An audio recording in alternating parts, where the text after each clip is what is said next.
ಮೈನಾ, ನಾನು ಆ ಹುಡುಗಿರ್ ಮಾತಾಡಿದ ವಿಚಾರದ ಬಗ್ಗೆ ನಾನು ನಿನ್ನ ಹತ್ರ ಮಾತಾಡ್ಬೇಕು ಅಂತ ಬಂದಿದ್ದೀನಿ. ನಿಂಗೇನು ಬೇಜಾರಿಲ್ಲ ಅಂದ್ರೆ ಮಾತಾಡ್ಬೋದಾ? ಅಯ್ಯೋ, ಅದರಲ್ಲೇನಿದೆ ಮೇಡಮು, ಮಾತಾಡಿ, ಪರವಾಗಿಲ್ಲ.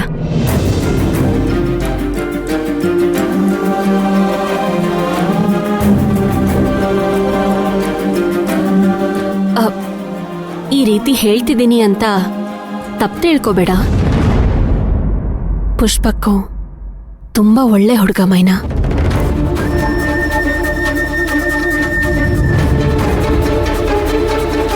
ಆದ್ರೂ ನೀನು ಅವನ್ನ ಬೇಡ ಅಂತ ರಿಜೆಕ್ಟ್ ಮಾಡ್ತಿದ್ಯಾ ಅಂದ್ರೆ ಅದ್ರಿಂದೆ ಬಲವಾದ ಕಾರಣ ಇರಬೇಕು. ಏನದು?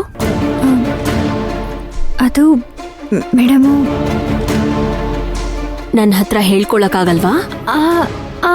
ಆಗಲ್ಲ. ಅದು ಹೇಳ್ಬಿಡ್ಲಾ, ನಾನು ಧ್ರುವನ್ ಪ್ರೀತಿ ಮಾಡ್ತಿದ್ದೀನಿ ಅಂತ ಹೇಳ್ಬಿಡ್ಲಾ? ಬೇಡ ಬೇಡ, ಹೇಳ್ಬಿಟ್ರೆ ಧ್ರುವ ಅವ್ರ ನನ್ನ ಮೇಲೆ ಬೇಜಾರು ಮಾಡ್ಕೋತಾರೆ. ಆಮೇಲೆ ಧ್ರುವ ಅವ್ರನ್ನ ಮೇಡಮ್ ಕರೆಸ್ಬಿಟ್ರೆ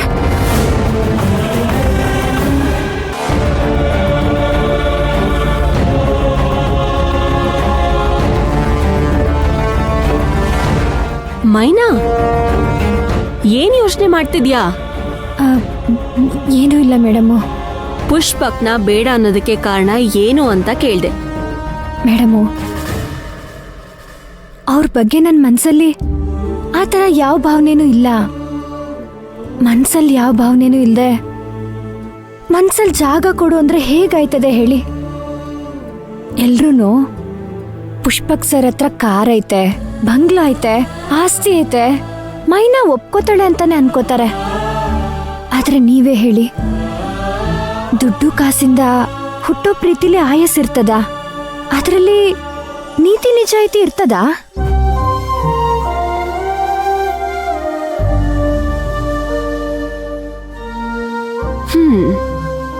ನೀನ್ ಹೇಳಿದ್ದು ನಿಜ ಮೈನಾ.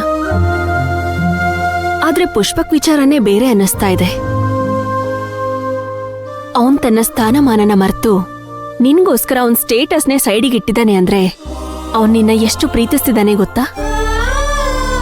ನಮಗೋಸ್ಕರ ಒಂದ್ ಹೆಜ್ಜೆ ಕೆಳಗಿಳಿಯೋರ್ ಜೊತೆ ಕೈ ಜೋಡ್ಸಿದ್ರೆ ಜೀವನದಲ್ಲಿ ಎತ್ತರಕ್ಕೆ ಬೆಳಿಬೋದು ಅಂತ ನನ್ನ ಅಭಿಪ್ರಾಯ. ಈಗ್ಲೂ ಕಾಲ ಮಿಂಚಿಲ್ಲ ಮೈನಾ. ಅವಸರದಲ್ಲಿ ಬೇಡ ಅನ್ನೋ ತೀರ್ಮಾನಕ್ಕೆ ಬರೋಕ್ ಮುಂಚೆ ಸಮಯ ತಗೊಂಡು ಇನ್ನೊಂದ್ಸಲ ಯೋಚನೆ ಮಾಡಿ ನೋಡು, ಆಮೇಲೆ ನಿರ್ಧಾರ ತಗೋ. ಇಲ್ಲ ಮೇಡಮು, ನಾನು ಯೋಚನೆ ಮಾಡಿನೇ ಈ ನಿರ್ಧಾರಕ್ಕೆ ಬಂದಿರೋದು. ಇದ್ರ ಬಗ್ಗೆ ನಿಮ್ಮ ಅಪ್ಪ ಅಮ್ಮನ ಜೊತೆ ಮಾತಾಡಿದ್ಯಾ? ಇಲ್ಲ ಮೇಡಮು, ಇದ್ರ ಬಗ್ಗೆ ಅವ್ರ ಹತ್ರ ಮಾತಾಡಕ್ಕಾಗಕ್ಕಿಲ್ಲ. ಮೇಡಮು, ದಯವಿಟ್ಟು ನೀವು ಅವ್ರ ಹತ್ರ ಇದ್ರ ಬಗ್ಗೆ ಮಾತಾಡಬೇಡಿ, ದಯವಿಟ್ಟು ಮೇಡಮು.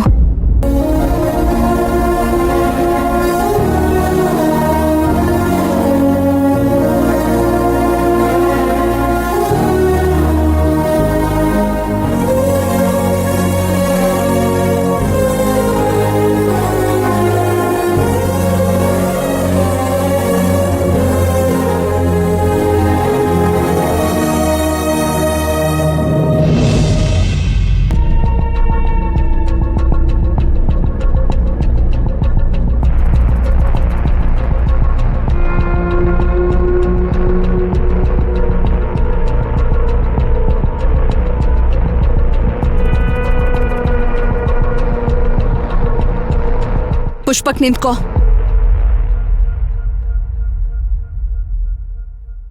ಎಲ್ಗ್ ಹೋಗ್ತಿದ್ಯಾ?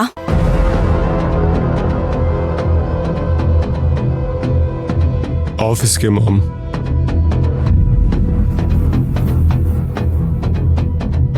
ಇವತ್ತಿಂದ ನೀನು ಆಫೀಸ್ಗೆ ಹೋಗೋದ್ ಬೇಡ.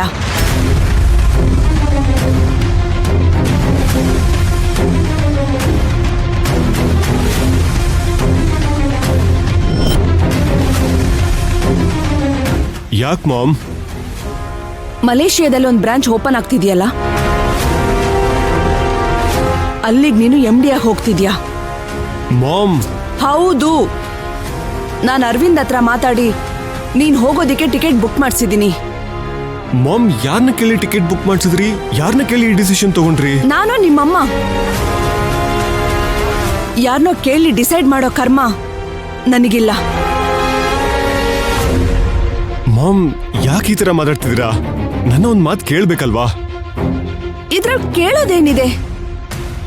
ನಾನ್ ಡಿಸೈಡ್ ಮಾಡಾಯ್ತು. ನೀನ್ ಹೋಗ್ತಿದ್ಯಾ ಅಷ್ಟೇ. ನಾನು ಹೋಗೋದಿಲ್ಲ.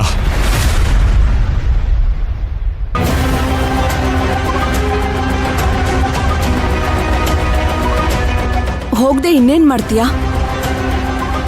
ಹೋ, ಇಲ್ಲೇ ಇದ್ದು ಆ ಹಳ್ಳಿ ಹುಡುಗಿ ಹಿಂದೆ ಸುತ್ತಾಡ್ತಿರ್ತೀಯಾ?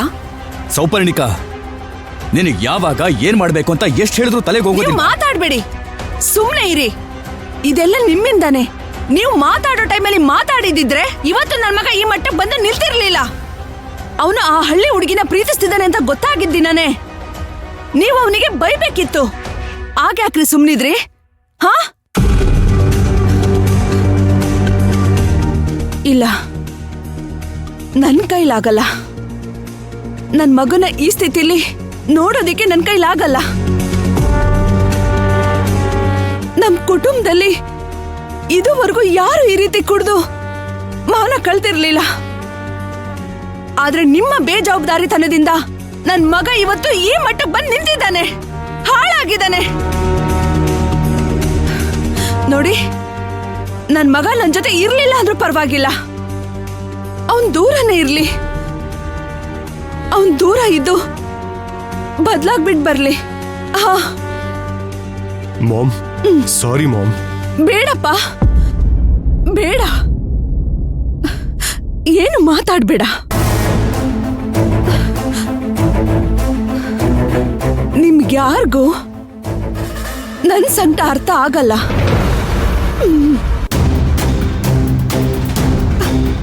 ಮಾಮ್ ದಯವಿಟ್ಟು ನನ್ನ ಕ್ಷಮಿಸಿ ಮಾಮ್. ಇನ್ಮೇಲೆ ಈ ತರ ಆಗಲ್ಲ. ಈ ತರ ಎಲ್ಲ ಕುಡಿದು ಮನೆಗೆ ಬರಲ್ಲ. I promise you.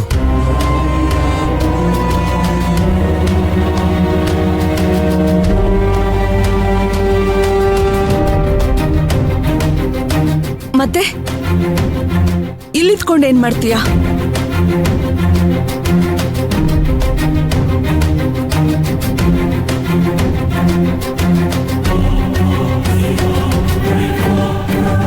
ಮೈನಾ ಮನ್ಸನ್ನ ಬದಲಾಯಿಸ್ತೇನೆ.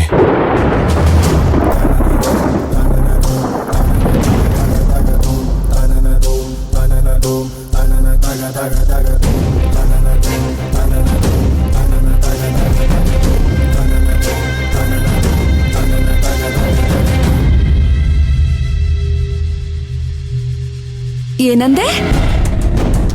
ನಿನ್ನ ಅವಳು ರಿಜೆಕ್ಟ್ ಮಾಡಿದ್ಮೇಲೂ ಅವಳನ್ನ ನೀನು ಬದಲಾಯಿಸ್ತೀಯಾ? ಅವಳು ನನ್ನ ದೇವ್ರ ತರ ನೋಡ್ತಿದ್ದಾಳೆ ಮಾಮ್. ನಾನು ಮನುಷ್ಯ ಅಂತ ಅವಳಿಗೆ ಅರ್ಥ ಮಾಡಿಸ್ತೀನಿ. ಆಗ